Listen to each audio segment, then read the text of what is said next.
Bet horse racing on DRF Bets. We'll match your first deposit of $200. Get free expert picks and past performances, plus weekly cash back. All from Daily Racing Form, the most trusted name in horse racing.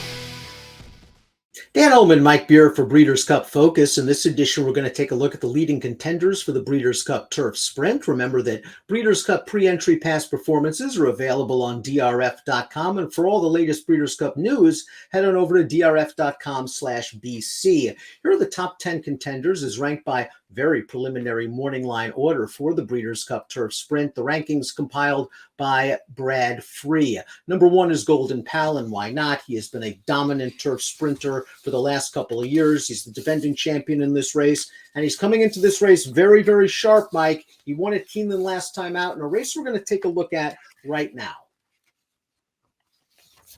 Yeah, I mean, this horse, he is pretty clearly the standout turf sprinter in North America. And I guess, just throw in the fact that he absolutely loves Keeneland. This race makes him 4 for 4 going this distance on this turf course. And he just absolutely dominates this field. Crushed the Breeders' Cup Turf Sprint last year out in California. He's the best we have to offer, Dan. We'll see who shows up from overseas. He has blazing early speed, and that could give him an advantage over European contenders like Highfield Princess, a razor-sharp mare. She has won 5 of her last 6 starts, including 3 consecutive Group 1s. We're going to watch her most recent race going 5/8 of a mile over soft going, but don't be concerned. She's also won over good to firm. This is the Flying 5 Stakes at the Curragh in mid-September, and she wins this race very easily. Yeah, it's a very handy victory for her here. This field raced in a tight pack for a long way before this filly kicks clear of these horses. Very, very good form, Dan. They've dropped her back to 5 for her last 2 starts, and it was no problem for her. Campanelle is another filly that is expected to be taking on the boys. She is a stablemate of Golden Pal, and she has credentials. She is a graded stakes winner in the United States. She is a Group winner overseas in England. She is a Group 1 winner in France. Her most recent start came going 6.5 furlongs at Kentucky Downs, the ladies sprint. We're going to watch that race right now, and she makes the lead in the straight, Mike, and she has to work very, very hard just to win by a nose over horses that would be pretty big prices in the turf sprint. That's true, but this is also a Kentucky Downs race, stretching out to 6.5, which plays even longer over that turf course. I know that it's not the most impressive win in the world. I don't really know what it means, though. I think the shorter distance come the Breeders' Cup Turf Sprint is probably better for her. And she acquitted herself pretty well with some of those Europeans 2 starts back at Ascot, Dan. I mean, the horse that won that race was a big long shot, but this horse ran well in there. Creative forces in here. This is a son of Dubawi, who was 3rd in the British Champion Sprint last time out. And I wonder if Charlie Appleby was using that race as a prep for this. He won the British Champion Stakes Sprint in 2021. This time he was coming off a little bit of a layoff. It should set him up for this. The question is he fast enough to stay within range turning into the stretch?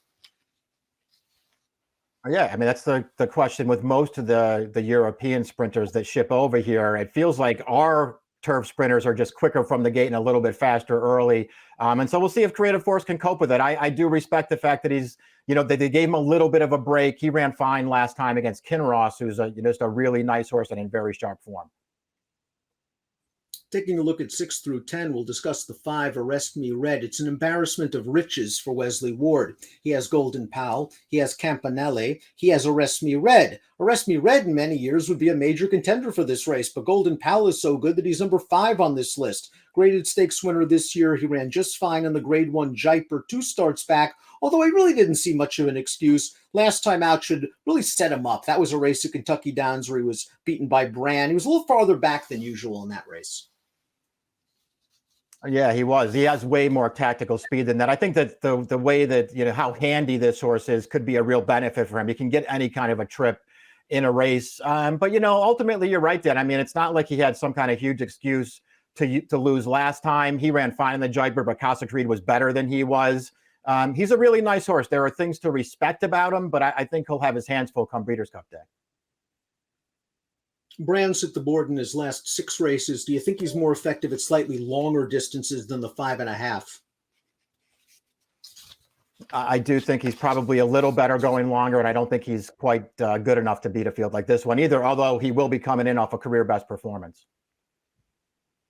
Artemis City Limits, Chase Golden Lad in vain last time out. Emirati Anna, Chase Golden Pal in vain, went 4th in the Breeders' Cup Turf Sprint. This one's coming off of a 2nd place finish at Haydock. It's finished behind several of these horses. Yeah, I mean, the horses, towards the bottom, at least the horses that are ranked 7th and 8th, I thought were, pretty hard to make cases for. I understand that Artemis City Limits is in, probably the best form of his career right now, but it's hard to see him winning a race like this. Casa Creed is one of the more talented horses in this race, but it just seems like he's a tweener. He's probably a horse best suited to 6, 7 furlongs, so he's going to have to cut all the way back to 5.5. Yeah, I mean, that's the real problem with him.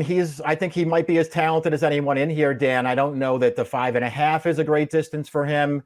Certainly the mile, he's run well over that distance, but that might be a little bit far. So these things work against Casa Creed, but I'll take his chances seriously no matter where he shows up. He's a nice horse. It's been a renaissance for Cazadero since switching back to turf. He was a graded stakes winner at 2 on the dirt. He ran down a pretty good field last time out in the Nearctic, but he's a horse that just doesn't have a lot of speed. He's going to have a lot to do turning into the stretch. Should have something to run at in this race, though. I feel like kind of last time was the time to have him, though, at 8-1, Danny. It felt like he was compromised at Saratoga 2 starts back by a pretty moderate pace. And he, got the big win last time with a little bit of a better setup. Breeders' Cup pre-entry PP is available at DRF.com. Post positions for the Turf Sprint and all of the Breeders' Cup races on Monday.